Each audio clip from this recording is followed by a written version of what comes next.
दोस्तों आज की कहानी हमारे देश भारत के पड़ोसी देश की है। जी हाँ दोस्तों, मैं बात कर रहा हूँ पाकिस्तान देश की। पाकिस्तान के कराची शहर में एक मर्डर किया जाता है, पर मर्डर करने के बाद जो बॉडी के साथ किया जाता है वो सुनकर आप हैरान रह जाओगे।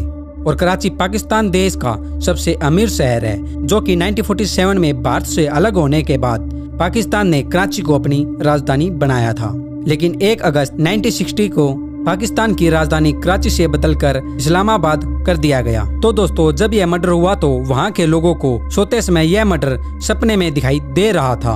और तो और कराची शहर के लोग खाना खाने से भी डर रहे थे, क्योंकि जब भी वो खाना खा रहे थे उन सबको वही मर्डर बार बार याद आ रहा था और उसको याद करके उन सभी की उल्टियाँ भी हो रही थी।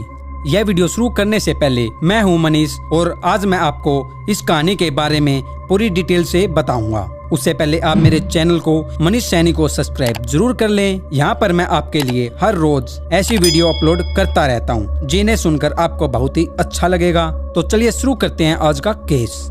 इस केस की शुरुआत कराची शहर में रहने वाली एक महिला जिसका नाम जनाब बीबी की उम्र 32 साल थी, जो अपने पति के साथ जिसका नाम अहमद अब्बास था, इसके साथ कराची के ग्रीन टाउन इलाके में रहती थी। और इन दोनों के साथ इनकी एक 17 साल की बेटी भी रहती थी जिसका नाम सोनिया था। लेकिन सोनिया अब्बास की बेटी नहीं थी, जबकि यह तो जनाब के पहले वाले पति की बेटी थी, जिसकी किसी कारण मौत हो गई। और उसके मरने के बाद जनाब ने दूसरी शादी अब्बास से कर ली।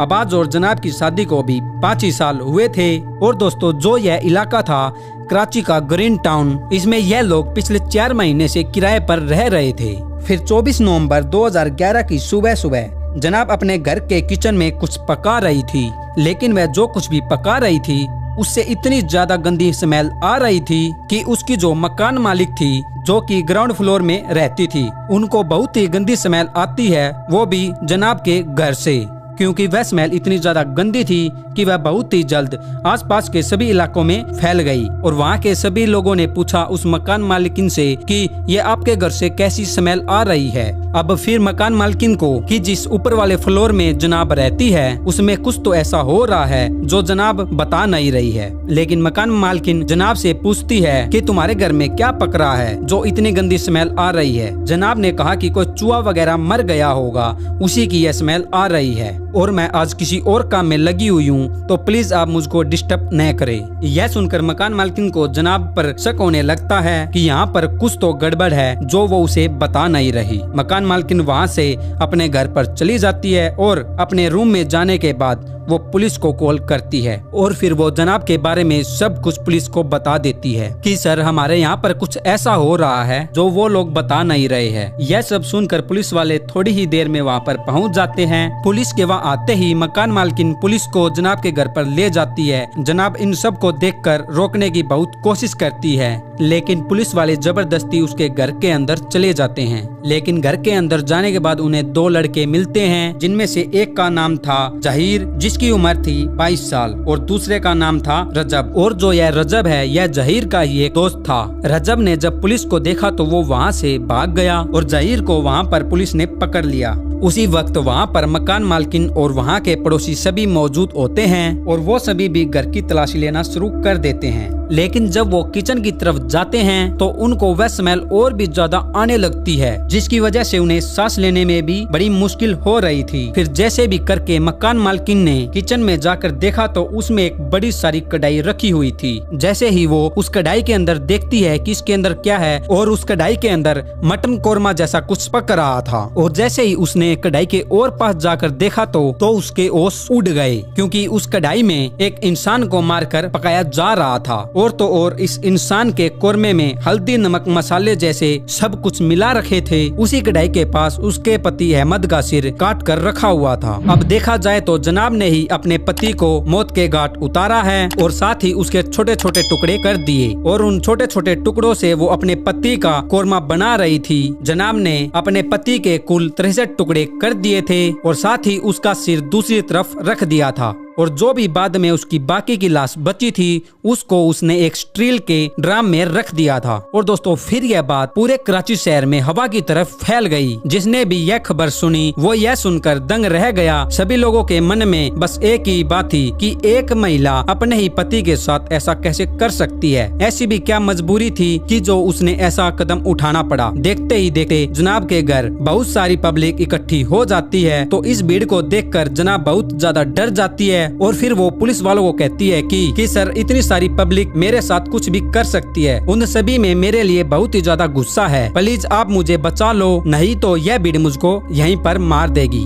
और फिर पुलिस ने जनाब और जहीर को वहाँ से निकालकर पुलिस स्टेशन ले जाया गया और फिर उन्हें इस हत्याकांड के बारे में पूछा गया। यह जो जहीर था वो जनाब का भतीजा था और उसके साथ जो एक और जो वो बंदा था वो जहीर का दोस्त था। अब पुलिस वालों ने जनाब से पूछताछ की तो जनाब ने भी पूरी कहानी पुलिस को बताना शुरू कर दिया। जनाब ने कहा कि मेरी शादी अब्बास से 5 साल पहले हुई थी। उससे पहले भी मेरी एक शादी हो चुकी है जिससे मेरी एक लड़की है जो कि 17 साल की है, जिसका नाम सोनिया है। उसका पति किसी कारण से मर गया था, इसीलिए फिर जनाब ने दूसरी शादी कर ली थी, वो भी अहमद के साथ। अहमद शादी के बाद कुछ दिनों तक तो जनाब के साथ ठीक ठाक रहता है, लेकिन जैसे जैसे दिन बीतते गए उसने अपना असली रूप दिखाना शुरू कर दिया। अहमद जनाब को बहुत ही मारता और पीटता था और साथ में बहुत ही गंदी गंदी गालियां भी देता था। और वो डेली शाम को शराब पी के घर पर आता था। जनाब को तो वो मारता ही था, पर साथ ही वो जनाब की बेटी सोनिया को भी मारता था। साथ ही वो सोनिया को भी बहुत ही गंदी गंदी गालियां देता था। सोनिया जो कि उसकी बेटी के समान थी, उसके साथ भी वो गलत काम किया करता था। सोनिया के साथ यह सब करने से जनाब ने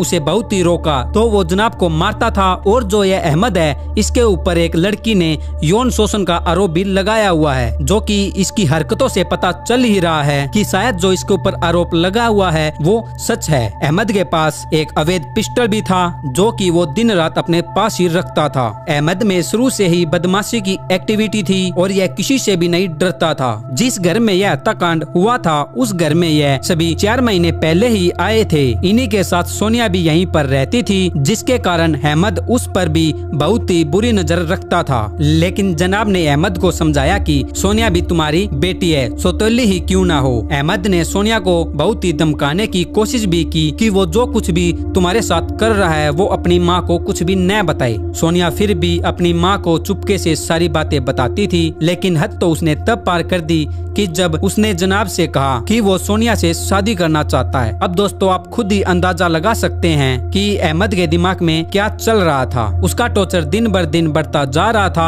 और अब जनाब को लगने लगा था कि यह अहमद सोनिया के साथ कुछ भी कर सकता है। यहाँ तक कि जनाब अहमद को तलाक भी देना चाहती थी, लेकिन अहमद जनाब को धमकी भी दिया करता था कि अगर तुमने मुझको तलाक दिया तो मैं तुमको और तुम्हारी बेटी को दोनों को ही मार डालूंगा। इसी कारण जनाब अपनी बेटी के साथ जी रही थी। लेकिन फिर 23 नवंबर 2011 को जनाब के सब्र का बांध टूट चुका था। उसी दिन जनाब ने अपनी बेटी को किसी रिश्तेदार के घर पर भेज दिया और अहमद भी उस समय घर पर नहीं था। लेकिन जब अहमद वापस घर आता है तो वो देखता है कि सोनिया घर पर नहीं है। यह देखकर उसे बहुत ही ज्यादा गुस्सा आता है और जनाब से पूछता है कि सोनिया कहाँ पर है। तो जनाब ने कहा कि सोनिया किसी लड़के के साथ भाग गई है। यह सुनकर अहमद ने जनाब को बहुत ही ज्यादा पीटा और बोला कि तुमने ही सोनिया को कहीं पर छुपा रखा है।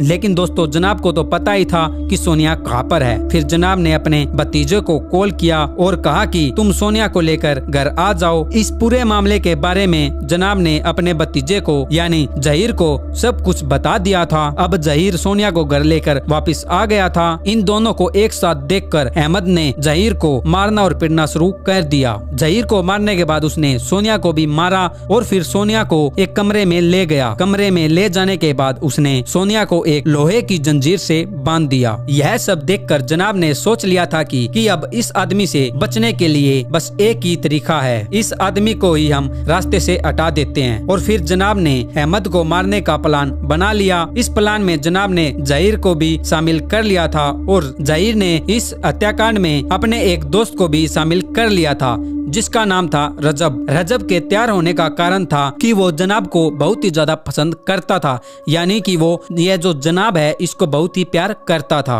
वो सोचने लगा कि इसके पति के मरने के बाद मैं इससे शादी कर लूंगा। अब समय आता है 23 नवंबर 2011 की रात। जनाब ने अहमद से नींद की गोलियां मंगवाई और अहमद ने उसे नींद की गोलियां पिलाकर दे दी। जनाब ने वो गोलियां अपने पास रख ली और अगले ही दिन उसने अपनी बेटी को अपने रिश्तेदार के घर पर भेज दिया और फिर वो अपने पति के लिए नाश्ता बनाने लगी और फिर उसने वो सभी नींद की गोलियां नाश्ते में मिलाकर अपने पति को खिला दिया। अहमद इतनी सारी गोलियां खाने के बाद वहीं पर बेहोश हो जाता है और नीचे गिर जाता है और फिर अहमद की पत्नी एक चैन लेके आती है और अहमद के गले में डाल देती है और फिर वो उस चैन को इतनी ज्यादा जोर से खींचती है जिसकी वजह से अहमद की वहीं पर मौत हो जाती है। अहमद की मौत होने के बाद जनाब बहुत ज्यादा घबरा गई थी। फिर वो अहमद की लाश को घसीटकर किचन के पास ले आई और फिर वो लाश को ठिकाने लगाने के लिए सोचने लगी और फिर उसने जहीर और रजब को बुलाया। इन दोनों की मदद से उसने लाश के 63 टुकड़े कर दिए और फिर रजब बाजार जाती है और वहाँ से एक चाकू और एक प्लास्टिक की बड़ी सारी पॉलीथीन बैग लेके आती है। इतनी बड़ी लाश को ठिकाने लगाना